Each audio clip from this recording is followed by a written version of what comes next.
Interesting facts about famous people. 10 best action movies from the golden age of Hollywood.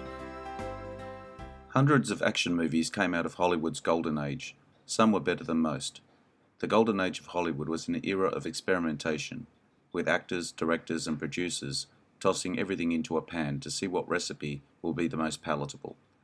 The result being the era that had some of the best and worst movies of all time.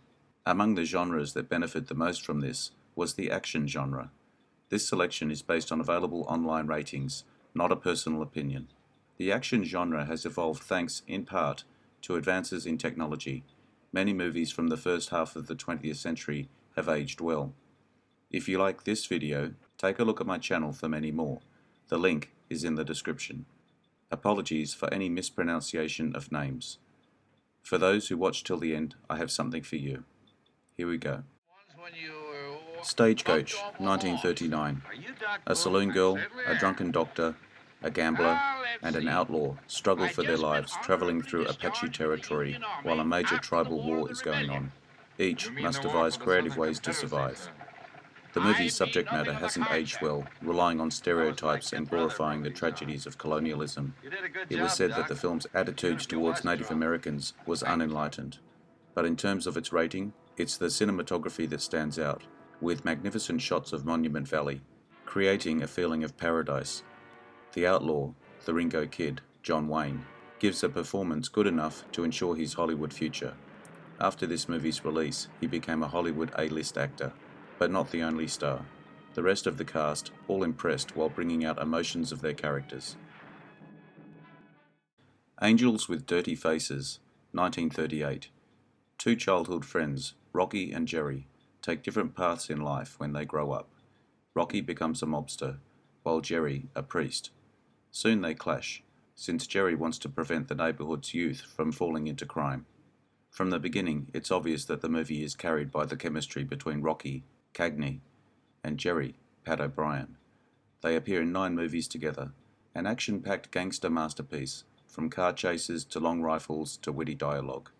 The movie would inspire one of the funniest scenes in Home Alone, where Kevin McAllister plays a fake flick named Angels with Dirty Souls to scare burglars trying to break into his house. The Searchers, 1956. Civil War veteran Ethan Edwards, John Wayne, returns to his frontier home after 3 years, only for his family to be attacked shortly after. The attackers kill his brother and flee with his niece. Ethan saddles up and goes after them. Little did he know that the search would take 7 years. The thing about The Searchers is the tension is constant through most of the running time. It's another movie that's not without its problems. Race relations are deeply explored. Described. The Wayne character was racist without apology. For a hero, he isn't portrayed as totally good either, since it's constantly implied that he is in love with his brother's wife and that his niece might actually be his daughter.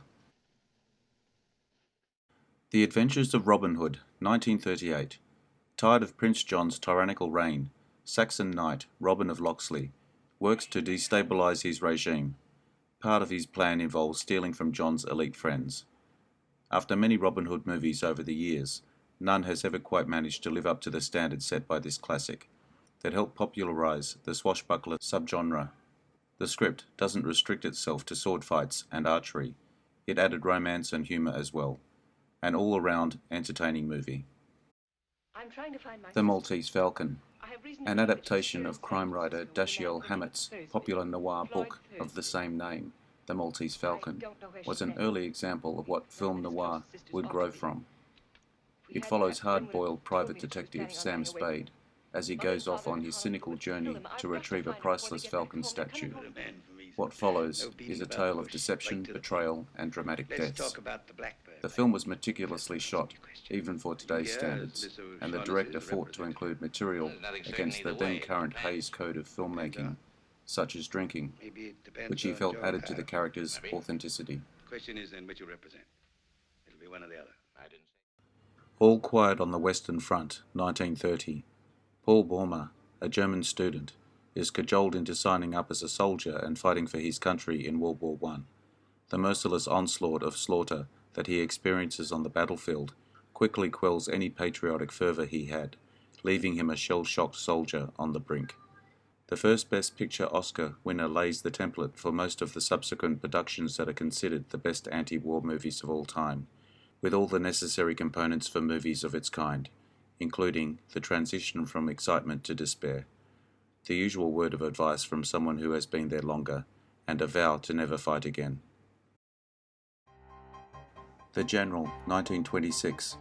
Inspired by the Civil War military raid known as the Great Locomotive Chase, The General follows Confederate railroad engineer Johnny Gray as he pursues Union soldiers who have not only taken the love of his life, but his favourite train too.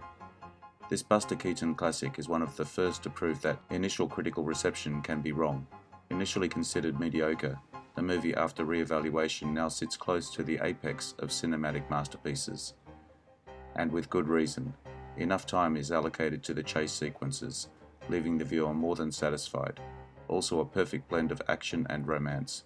The stunts are inventive and leave the viewer fearing for the life of the star.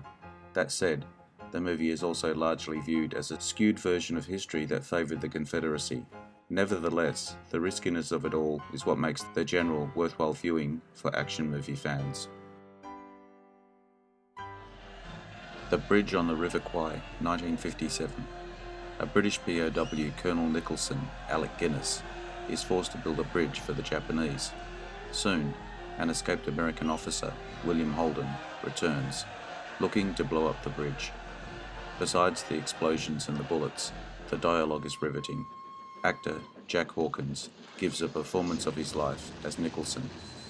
There is hardly a hole in the plot, mostly because the director sticks to the events that actually happened in real life, and who can't remember that whistling tune?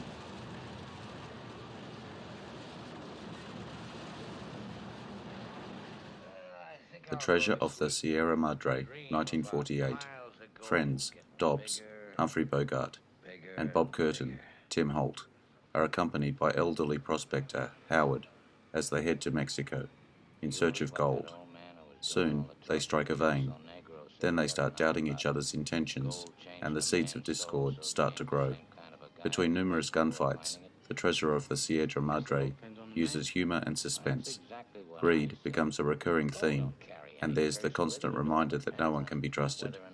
A confirmation of the movie's brilliance is in its accolades. Both the director John Huston and his father, who played Howard, took home Oscars on the same night, becoming the first ever winners from the same family. Pat McCormick, or am I seeing things? North by Northwest, 1959. Martini-loving ad executive Roger Thornhill, Cary Grant, is left with no choice but to go on the run when he is mistaken for a spy. Behind the conspiracy is one of the best ever Hitchcock villains, Philip Van Damme, with Thornhill looking a lot like Agent 007 as he gets shot at from pursuing aircraft and runs across the famous presidential statues of Mount Rushmore. And just as there are Bond girls, there is an alluring Thornhill girl too, who might not be who she appears to be. The twists keep coming as fast as the bullets do, making the Hitchcock flick an unforgettable ride. Thanks for your time today. I hope you enjoyed the video. I appreciate likes, shares and subscribers. Don't forget to hit the notification button to get my new videos. Drop me your comments. Bye for now. See you again soon. Please take time to take a look at my Facebook page for new information.